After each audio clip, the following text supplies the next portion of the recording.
Hey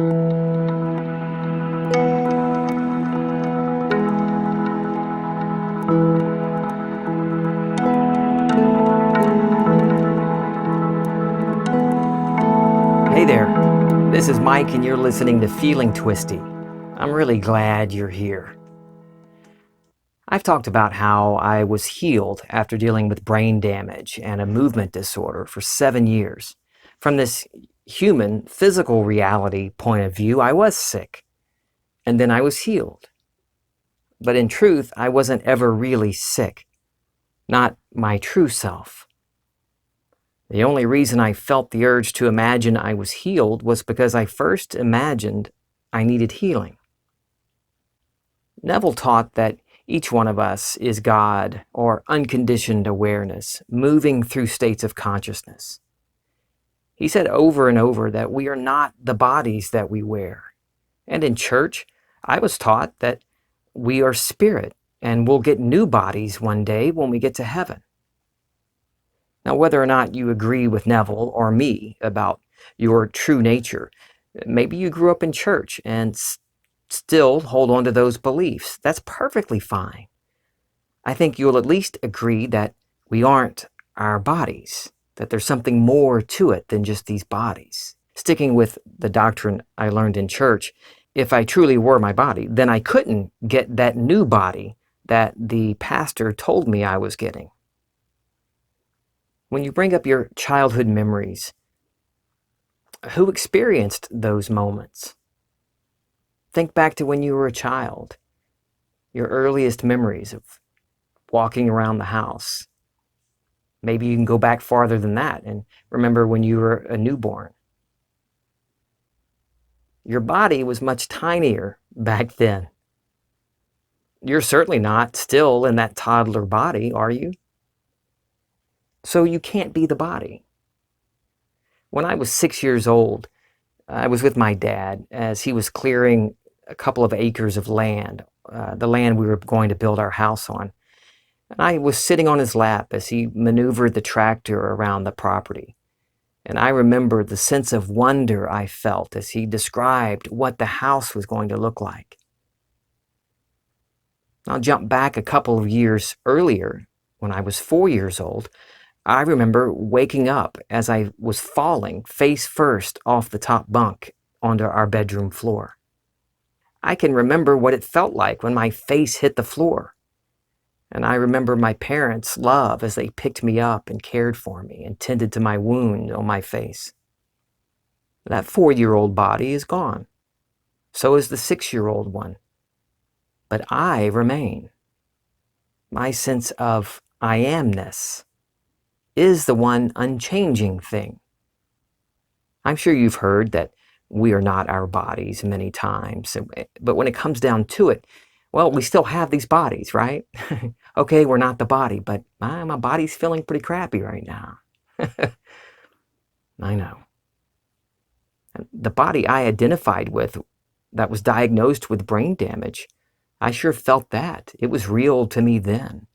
The brain surgeon said it was real as well. She saw lesions around the basal ganglia. It was real from this perspective, this human point of view, real in that particular state of consciousness, unchangeable in that state of consciousness. This is it, permanent brain damage, permanent movement disorder that's only going to get worse as more and more muscles start to contract and stay contracted. Permanent. And I would still be sick if I had not changed, moved from that state of consciousness. The true me was never really sick, never really healed either. But in that state, the illness was expressed and experienced in my life. And what we call the healing was expressed and experienced after my change of consciousness. That change from permanent brain damage and a permanent progressing movement disorder to not having any of those anymore proves to me that I am not this body.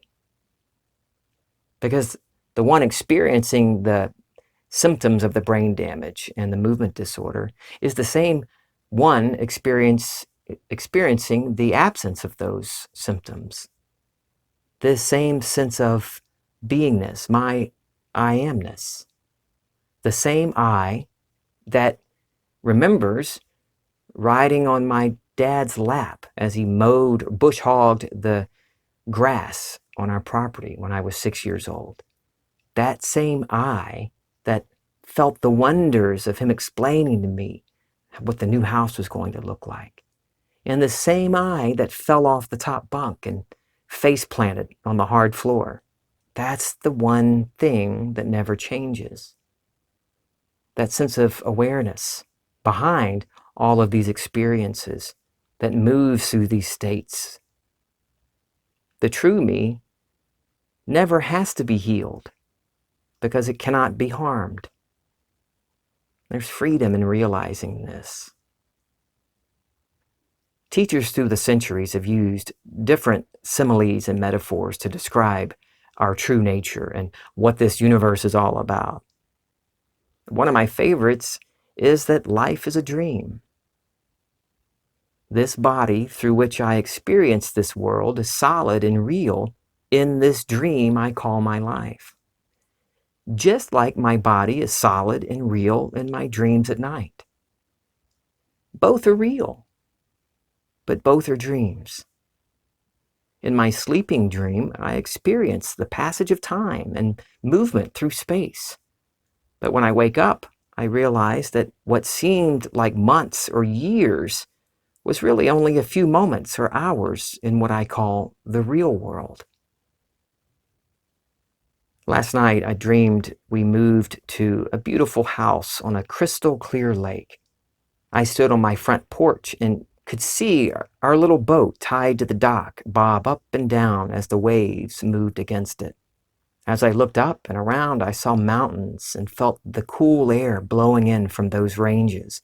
And I remembered, standing there on my porch, I remembered where I had come from.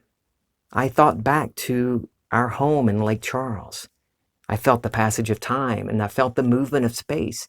I could feel the distance between the new home and our old home. But then I woke up. Only a dream. It really only happened in hardly any time at all from this point of view. Years passed and thousands of miles were covered in this dream that felt solid and real, but only a few moments in what we call the real world. And this thing we call the real world is a dream. I have the experience of moving through time and space, but it's still a dream. It's still a movement within me. This is something that I can say over and over, but it won't do any good. It's something that is known by personal experience. And one way to really get things going, to stir the pot, is to start using my imagination to change my life and the lives of others. You don't have to accept any of the things I've said already in this episode to get the things you want in life. Not at all. We've been manifesting our entire lives by unknowingly assuming things as true for ourselves and our world. Now, if you accept the premise that imagining creates reality, or if you grew up in church, let's say it this way, whatever you believe, you receive. Then what are you doing trying to manipulate things in the outer world before changing what you're imagining or what you are believing for yourself and for others? That verse, I kind of quoted it, Mark 11:24, doesn't say, whatever you believe, strong arm, coerce, manipulate, force your will onto others to get that thing that you want. No, whatever you ask for in prayer. In prayer, that Greek word it's all about motion. It's made up of two Greek words. The first, motion toward, and the second, to wish. So when you're praying, you're not begging some being outside of you. You're moving an imagination into the feeling of your wish fulfilled. and carry on from that new state. You've imagined it into existence. You've prayed for it. Now believe it, know it. Live your life knowing that it's done. Even if right around you, everything's telling you it hasn't happened. You know it's happened because you've felt it within you. When I really understood from experience what Neville was saying with you are an immortal being moving through states of consciousness, it lifted a heavy burden from me. I'm not this body and this little identity that I've created. I'm not saddled with all of my mistakes of the past and no longer being led around by circumstances in life like a horse with a bit in its mouth. I can, by capturing the feeling of a desired state of consciousness, express that state in my life. I go to the end. Like Neville says, go to the end, not the means to the end. I don't focus on one way the wish could be fulfilled. Often I thought I was really at my true end, my wish fulfilled. But what I was really doing was holding on to one or two possible means to the end. The simplest way to find that feeling of the state I desire is to go beyond the moment of fulfillment, that moment of resolution. Get past that. Like someone wanting to be wealthy and they keep imagining winning the lottery. Get beyond that moment. You're worrying about one possible way your wish could be fulfilled. Drop it. Go straight to the epilogue of your story. Skip the climax and the denouement. It's all done now. Go to that point where you're already living the life you want with no concern for how it all worked out.